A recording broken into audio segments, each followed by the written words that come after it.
तो दोस्तों आज की कहानी है एक माँ और बेटी की, जिसे एक ही आदमी से प्यार हो जाता है और वह आदमी उसकी बेटी को प्रेग्नेंट कर उसके साथ क्या करता है, यह हम आज की कहानी के अंदर देखने वाले हैं। जहां पर कहानी की शुरुआत में एक पहाड़ी गांव से शुरू होती है, जहां 3 लोग और एक खेत में काम कर रहे थे। इनका नाम जैक, एमी और कैट था।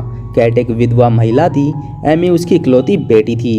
जैक उसी के पड़ोस में रहा करता है, इसीलिए अक्सर कैट की मदद वह किया करता है। धीरे धीरे कैट और जैक के बीच काफ़ी नज़दीकियाँ होने लगी।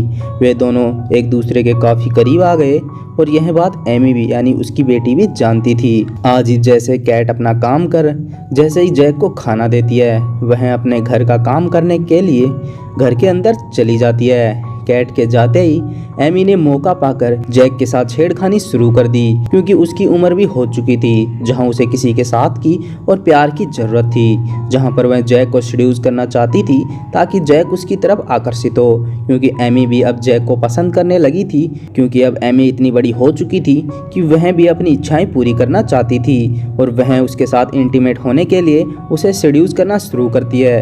और बार बार उसकी कोशिश के बाद जैक उससे सीड्यूस हो जाता है, लेकिन अचानक वह कुछ सोचकर ठहर जाता है। जैक की उम्र लगभग 50 साल की थी, बल्कि एमी की उम्र करीब 19-20 थी। जहां जैक उसके साथ आगे तो नहीं बढ़ना चाहता था, क्योंकि दोनों की उम्र में काफी अंतर था।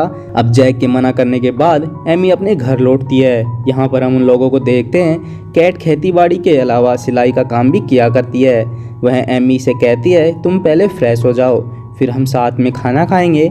और वे लोग खाना खाने के बाद दोनों माँ और बेटी एक ही पलंग पर जाकर सो जाते हैं। अगली सुबह बारिश हो रही थी। कैट अपने घर में बैठकर सिलाई कर रही थी, जहाँ पर वह अपनी बेटी एमी को कहती है कि बारिश के अंदर प्यार करने का अलग ही मज़ा होता है। कैट की बात सुनते ही एमी फुर्ती से जैक के घर पहुँच जाती है, क्योंकि उसे जैक के साथ प्यार करना था और वह उसके साथ इंटीमेट होना चाहती थी। अब जैक उसे अपने घर में देखता है। वह पूछता है कि तुम अपनी माँ को बता कर आई हो क्या? जब वह जवाब में कहती है कि मैं अपनी माँ को बाथरूम जाने का बहाना बनाकर आई हूँ। यह सुनकर जैक उसे वापस जाने को बोल देता है। एमी चाहती थी कि जैक उससे प्यार करे, लेकिन जब जैक उसकी ओर ध्यान नहीं देता, वह वहाँ से चली जाती है। अगले दिन कैट, एमी और जैक खेतों में काम कर रहे थे। एमी का ध्यान काम पर नहीं था, वह उदास दिख रही थी। उसे इस हाल में देखकर कैट उससे पूछती है कि तुम्हें क्या हुआ है? एमी झूठ बोलती है कि उसका काम में मन नहीं है। यह सुनकर कैट उसे अपने काम में ध्यान लगाने को समझाती है। कुछ देर बाद एमी घास जमा कर रही थी। जैक उसकी मदद कर रहा था, जहाँ पर एमी जानबूझकर अपने जिस्म को दिखाती है। वह जैक को उत्तेजित कर देती है। उधर कैट अपने घर के काम में व्यस्त थी। इधर जैक एमी के पास आकर उसके शरीर को सहलाना शुरू कर देता है, लेकिन कुछ समय करने से वह रुक जाता है, वहाँ से चला जाता है। एमी भी उसके पीछे पीछे जाती है, क्योंकि वह जैक से अब शादी करने का प्लान बना चुकी है। मगर जैक किसी से शादी करने के मूड में नहीं था। इसके कुछ दिनों के बाद एमी एक घर में जाती है, जहाँ पर घर में लियाम नाम का एक लड़का रहा करता है। एमी वहाँ पर लियाम की माँ क्लियर से मिलती है, ताकि वह कैट के सिलाई के सामान को बेच सके। कैट को जो सिलाई का सामान वह तैयार करके लाती है, वहाँ पर क्लियर को बेचा करती है। लियाम की नज़र पूरी तरह एमी पर थी, क्योंकि वह उसे जब भी वह दुकान पर आती वह उसे देखा करता है, यानी कि वह उसे पसंद करता था। अगले दिन फिर तीनों खेत में काम कर रहे थे। कैट ने अपना पूरा काम कर लिया था। इसके बाद वह घर के काम में चली जाती है। कैट के जाते ही एमी जैक के पास जाती है और वह फिर से उसे सीड्यूस करना शुरू करती है, और इस बार जैक भी एमी के जाल में फंस जाता है। इसके बाद वह एमी के साथ खेतों में खुलेआम आसमान के नीचे उसके साथ करता है।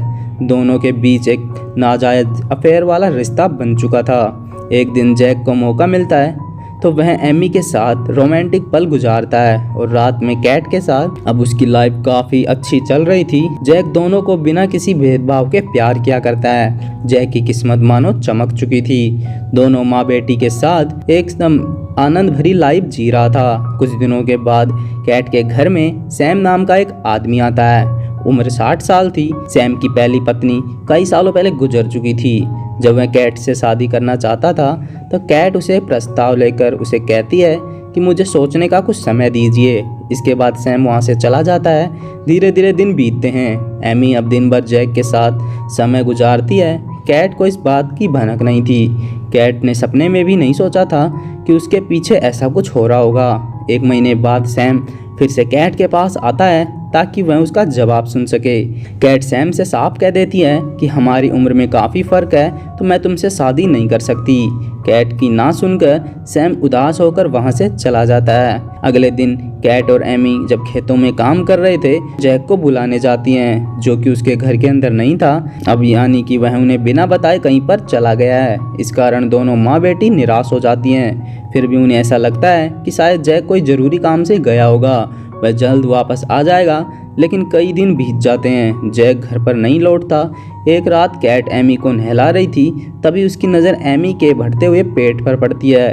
कैट चौंक जाती है और वह समझ जाती है कि एमी प्रेग्नेंट है। वह पूछती है तो वह बताती है कि वह जैक था। अब यह सुनने के बाद कैट समझ जाती है कि जैक ने घर क्यों छोड़ा। कैट जैक का प्रेमी था, इसीलिए कैट को खुद पर बहुत गुस्सा आता है।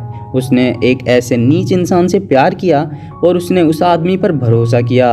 अगले ही दिन कैट खेत में काम कर रही थी, जबकि एमी लियाम के साथ घर पर बैठी थी। कैट जैसे ही अपना काम ख़त्म करती है, उसके बाद वह अपने घर के काम को करने निकल गई, जबकि एमी भी लियाम के साथ होती है। लियाम लंबे समय से एमी को पसंद किया करता है, इसीलिए उसने मिलने के लिए आया होता है। कैट लियाम को पहले से जानती थी, इसीलिए उस पर भरोसा करती है। लेकिन कैट के जाने के बाद एमी और लियाम घास वाले कमरे में जाते हैं। लियाम वहाँ पर एमी के साथ कुछ रोमांटिक पल बिताता है, लेकिन उसकी नज़र जब उसके पेट पर पड़ती है, वह समझ जाता है कि वह प्रेग्नेंट है। वह एमी से इसके बारे में पूछता है, मगर एमी उसे कुछ बताती नहीं है। अब गुस्से में आकर लियाम कहता है, मैं तुमसे शादी नहीं कर सकता, यह मुमकिन नहीं है और इस गांव का कोई भी लड़का तुमसे शादी नहीं करेगा। लियाम के गुस्से को देखकर एमी डर जाती है और वह जल्द से गांव से निकलकर भागते हुए सीधा सैम के घर पहुंचती है, जो कि उसकी मां से शादी करना चाहता था। एमी को अपने घर में देखकर सैम हैरान हो जाता है। वहाँ बारिश हो रही थी। एमी बारिश से भीग चुकी थी। सैम उसे शांत करने की कोशिश करता है। उसके बाद एमी कुर्सी पर बैठती है ताकि एमी से वह रोने की वजह पूछ सके। एमी कुछ नहीं बताती और वह अपने कपड़े ठीक करती है और वह भी उसकी वही हालत देखकर काफ़ी शर्मिंदा हो जाता है। उसने अपना मुंह फेर लिया। कपड़े ठीक करने के बाद एमी सैम से कहती है कि क्या तुम मुझसे शादी करोगे, लेकिन यह सुनकर सैम हैरान रह जाता है और वह खुद को संभालते हुए कहता है कि हमारी उम्र में काफ़ी फ़र्क है और मैं तुमसे शादी नहीं कर सकता। कुछ देर बाद एमी घर लौटती है तो कैट उससे बाहर इतनी देर होने की वजह पूछती है, तो एमी उसको सब कुछ बता देती है कि गांव का कोई भी लड़का मुझसे शादी नहीं करना चाहता है, इसीलिए सैम के पास गई थी ताकि वह उससे शादी कर ले। एमी की बात सुनकर कैट उदास हो गई। वह समझ जाती है कि अगर एमी की शादी जल्दी नहीं हुई तब उसकी ज़िंदगी बर्बाद हो जाएगी।